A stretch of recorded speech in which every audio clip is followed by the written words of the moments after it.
Well done everybody for completing day 5 of our daily maths challenge on decimal multiplication. Now for our challenge, there were 2 questions here. So for the first one, we needed to spot that division is the inverse of multiplication.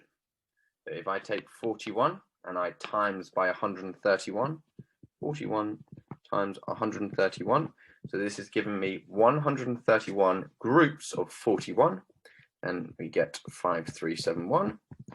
And if I start with my answer and I work backwards, so using the inverse, the division, okay, I'm doing 5371 divided by 131, and I end up with the 41 groups I started with, 41.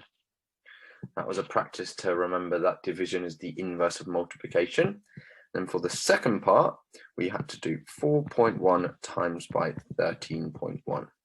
So we could have used a long multiplication here.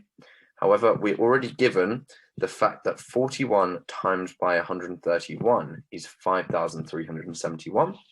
So we can use that to find out the answer.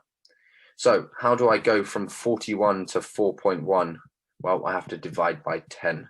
Okay, so that decimal point, which is hiding at the end there, needs to be moved one place to the left. So I have to divide by 10 to get 4.1. Okay, and then 13.1. How do we get to 13.1 from the number we were given, 131? So I need to move that decimal one place to the left again. So another divide by 10. So my answer is going to be divided by 10, which is 100 times smaller than what they tell us. So if the answer was going to be 5,371, I need to make it 100 times smaller. So I'm going to put that decimal in 1, 2 places to the left. Okay, I get 53.71.